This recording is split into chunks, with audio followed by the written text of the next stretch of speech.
Bonjour tout le monde et bienvenue dans cette nouvelle vidéo. Alors aujourd'hui il s'agit d'un book haul et comme ça fait un moment que je n'en ai pas fait, je vous présente du coup tous les livres que j'ai achetés au mois de mai, juin et juillet. Par avance, je suis désolée pour la luminosité qui est un petit peu jaune et artificielle puisque là il fait plus de 35 degrés dehors. Du coup, les volets sont fermés. J'espère que vous comprendrez. Avant de commencer la vidéo, je tiens à vous remercier encore une fois, comme à chaque fois, pour vos commentaires, pour votre participation, pour votre soutien. Ça me fait, comme vous savez, toujours très chaud au cœur et ça me motive énormément. N'hésitez pas à me dire ce que vous avez pensé des livres que je vais vous présenter, si vous les avez lus, s'ils vous donnent envie de les découvrir. Et puis si vous êtes trop timide, mettez un emoji livre. Je pense que ça peut faire le job. Ça me fait toujours très chaud au cœur. C'est parti tout de suite parce qu'il y en a quand même quelques-uns. J'ai enlevé de cette liste tous les romans que j'ai déjà lus puisque soit je vous en ai déjà parlé dans d'autres vidéos, soit très prochainement les chroniques arriveront. Donc c'est parti tout de suite. Je commence par des mangas. J'ai les 4 tomes qu'il me manquait pour l'Atelier des sorciers, à savoir le tome 8, le tome 9, le tome 10 et le tome 11. Alors, ces mangas sont écrits et dessinés par Kamome Shirahama et publiés aux éditions Pika. Je ne vais pas forcément vous refaire un résumé détaillé de cette série, mais on va suivre Coco, qui est une jeune fille qui poursuit un apprentissage pour devenir magicienne. Et il va lui arriver à elle, ainsi qu'à ses amis et à son maître, plein d'aventures palpitantes. J'en suis au tome 6. Donc là j'ai quand même de quoi faire, ça me plaît beaucoup. Je les prends dans le désordre, je ne vais pas vous dire ce que j'ai acheté au mois de mai, juin ou juillet, tout est mélangé. Le suivant, il s'agit d'un roman dont j'ai énormément entendu parler sur les réseaux sociaux. Il s'agit du premier tome de Villa Emilia, donc le tome 1 qui s'appelle Observation, c'est écrit par Elodie Federbe et c'est auto-publié je pense. On va suivre Emilia et Dorian. Et en fait, Dorian est un conte très séduisant, très excentrique, vraiment très bizarre, qui a tué les parents d'Emilia et qui, après les avoir tués, décide de prendre Emilia sous son aile.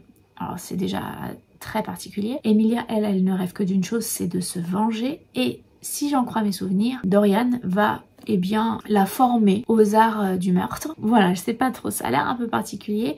Il sait très bien qu'elle va vouloir se venger et malgré tout il la forme, il la prend sous son aile. Donc je ne sais pas trop ce que ça va donner, mais j'en ai entendu beaucoup de bien. Donc je me dis pourquoi pas essayer. Je ne sais pas trop quoi penser du résumé pour l'instant. D'ailleurs, ce résumé est très chaotique, hein, je vous l'accorde. Donc si vous l'avez lu, n'hésitez pas à me donner votre avis. Le roman suivant est un roman écrit par Anna Triss, l'autrice de La Reine Courtisane que j'avais vraiment beaucoup apprécié. Également l'autrice de la très célèbre Guilde des Ombres dont j'ai commencé à lire le premier tome, mais bon j'en suis au tout début donc je ne vais pas vous en parler et ça n'est pas le but de cette vidéo. Mais j'ai commandé un autre roman d'elle, il s'agit de Myrina Holmes, le tome 1 qui s'appelle Démons et Merveilles et c'est publié chez Black Ink Édition. Je n'ai pas forcément très envie de connaître le résumé de cette histoire, mais juste je sais que Myrina Holmes est donc une traqueuse. Elle, ce qu'elle traque, ce sont les démons en tout genre. Un jour il va y avoir des cadavres qui vont tomber littéralement devant elle et elle va décider de mener l'enquête. Il y a en plus dans cette histoire sa demi-sœur qui est une succube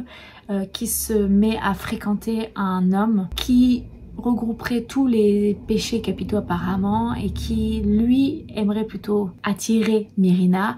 Voilà, c'est assez brouillon ce résumé mais ça a l'air assez farfelu, assez drôle apparemment, peut-être un petit peu pimenté, je ne sais pas, on verra bien. J'ai hâte de découvrir cette histoire et de vous en reparler plus en détail après ma lecture. Le roman suivant dont je vais vous parler a été très fortement plébiscité par une booktubeuse que j'adore particulièrement, donc Alex Bookin en Prada. J'avais commandé, suite à ses conseils, un premier petit roman de cette autrice et j'ai également commandé le premier tome d'une saga qu'elle avait écrite. Il s'agit donc de L'espace d'un an, écrit par Becky Chambers et publié chez La Talente. Cette saga s'appelle Les Voyageurs. Ce qui m'a séduite dans cette histoire, c'est que c'est de la science-fiction. Alors moi je suis pas du tout habituée à la science-fiction, j'aime pas forcément particulièrement ça, mais c'est de la science-fiction avec aussi beaucoup de philosophie apparemment, beaucoup de tolérance, beaucoup d'amitié et ça avait l'air assez sympathique. Pour que ce soit plus facile pour vous de comprendre le résumé, je vais vous le lire, ce sera beaucoup plus simple. Rosemary, jeune humaine inexpérimentée, fuit sa famille de richissimes escrocs. Elle est engagée comme greffière à bord du Voyageur, un vaisseau qui creuse des tunnels dans l'espace où elle apprend à vivre et à travailler avec des représentants de différentes espèces de la galaxie, des reptiles, des amphibiens et plus étranges encore, d'autres humains. La pilote, couverte d'écailles et de plumes multicolores, a choisi de se couper de ses semblables.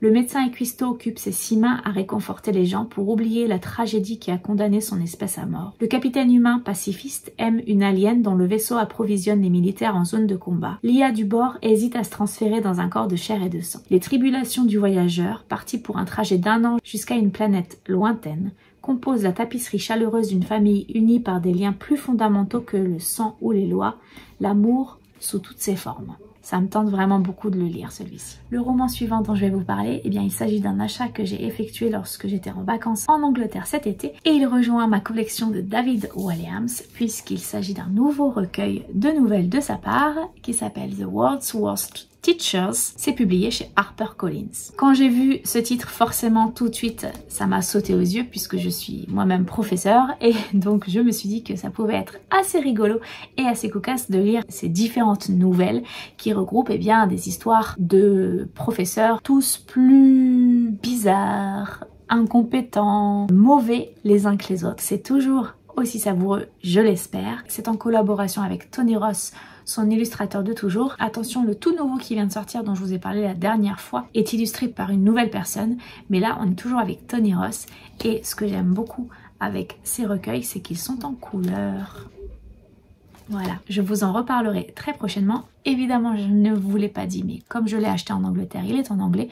Mais encore une fois, le niveau est tout à fait accessible puisque c'est un livre de jeunesse. Je vais vous parler à présent d'un roman publié chez Korrigan Éditions et il s'agit ici du Cœur du Prince Corbeau, donc le premier tome du Royaume des Fae et c'est écrit par Tessonia Odette. On va suivre Franco qui est un prince, qui est donc l'héritier de son royaume, qui a toutes les jeunes femmes à ses pieds bien évidemment, mais qui lui eh bien a totalement renoncé à l'amour et ne veut pas en entendre parler. Par contre, il est quand même obligé de se trouver une épouse pour eh bien rassurer son peuple et perpétuer la lignée évidemment. Et il conclut donc un pacte avec Humber, qui est une pauvre domestique mi-fae mi-humaine et qui elle est prête à tout pour retrouver sa liberté. Elle va donc devoir faire semblant d'être sa petite amie, sa fiancée jusqu'à un certain moment, jusqu'à un bal, mais évidemment peut-être que certains sentiments vont commencer à poindre le bout de leur nez. Il va peut-être y avoir quelques intrigues, quelques complots politiques, je ne sais pas. Je vais vous parler d'un second roman de chez Korrigan Éditions. Il s'agit du premier livre de Frost et Nectar qui s'intitule Frost. C'est écrit par C.N. Crawford, donc publié chez Korrigan Éditions comme je vous l'ai dit. On va suivre Ava qui est une jeune femme mi-fae, mi-humaine mais qui a été abandonnée à sa naissance. Donc elle essaye de vivre sa vie comme une humaine ordinaire et le jour de son anniversaire elle découvre que son petit ami la trompe, donc elle plaque tout, elle s'en va, elle va boire dans un bar et c'est à ce moment-là, je crois, qu'elle va rencontrer Thorin ou Thorin, je ne sais pas comment ça se dit, qui est lui le roi des Fae et qui doit, comme pour l'autre roman, prendre une épouse. Il décide de lui demander de participer à un genre de tournoi, sélection, parce que il va y avoir plusieurs femmes qui vont être choisies. Sauf qu'elle, elle ne comprend pas trop parce que dès le premier regard, ils se sont détestés tous les deux. Elle décide quand même d'accepter et elle va du coup se retrouver à la cour, j'imagine, et comme d'habitude devoir faire un petit peu sa place et se rendre compte que peut-être le roi n'est pas celui qu'elle croit, que la cour est infestée de personnes pas forcément très recommandables, enfin bon bref, j'imagine, je ne sais pas trop. Encore une histoire d'enemies to lovers, je pense, donc j'ai aussi hâte de le découvrir. Je pense que ça doit être assez page-turner, assez addictif. Peut-être sortira-t-il de ma pile à lire très prochainement. Ensuite, je vais vous parler d'un roman publié chez De Saxus. Il s'agit de Gilded, écrit par Marissa Meyer et donc publié chez De Saxus. Ici, il s'agit d'un conte revisité de Rumpelstiltskin et la phrase d'accroche, je vais vous la lire. Et si Rumpelstiltskin n'était pas le méchant de l'histoire? Alors Rumpelstiltskin, moi je ne le connaissais pas du tout. Je l'ai découvert lorsque j'ai regardé quelques épisodes de Once Upon a Time, mais c'était un personnage qui m'était totalement inconnu. Connaissant un peu le personnage qu'il y a dans la série, j'ai bien envie de découvrir ce roman parce que ça m'intrigue énormément. Je n'ai pas envie d'en savoir plus Et encore une fois, je vous mets toutes les informations en barre d'infos comme d'habitude. Donc si vous souhaitez aller lire le résumé et avoir plus de détails, n'hésitez pas à aller voir. Je vais vous présenter ensuite un roman dont je vous ai déjà parlé dans une précédente vidéo. Il s'agit ici de Légende élatée, écrit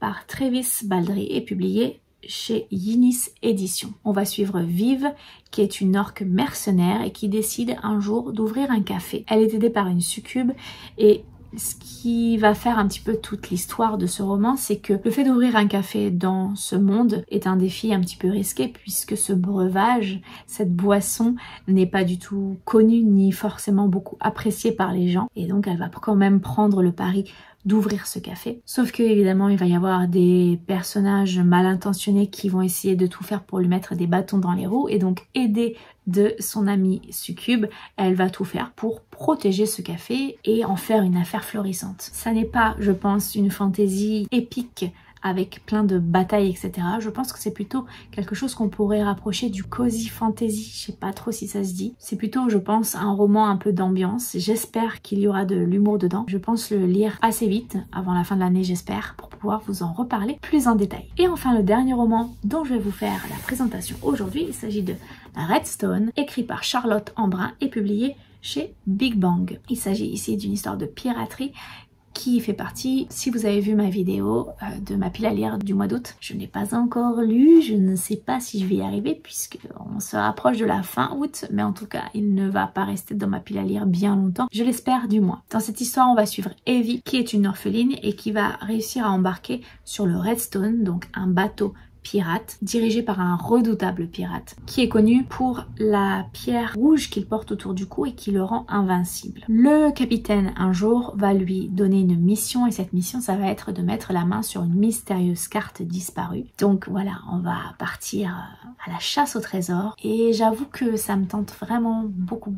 Voilà, cette vidéo est terminée, elle a été assez rapide, je n'ai pas pu trop vous parler en détail des résumés, ce qui peut être un peu normal puisque je ne les ai pas encore lus. Encore une fois, je mets toutes les informations en barre d'infos, évidemment. N'hésitez pas à aller consulter les liens si jamais certains romans vous donnent envie. Je vous remercie beaucoup d'avoir regardé cette vidéo, j'espère qu'elle vous aura plu. N'hésitez pas à m'indiquer ce que vous avez pensé de ces romans, si vous les avez lus, si vous avez envie de les découvrir. Si vous êtes trop timide, mettez un emoji livre. N'hésitez pas à mettre un petit pouce bleu également et à vous abonner à ma chaîne, ça me fait toujours plaisir, vous le savez.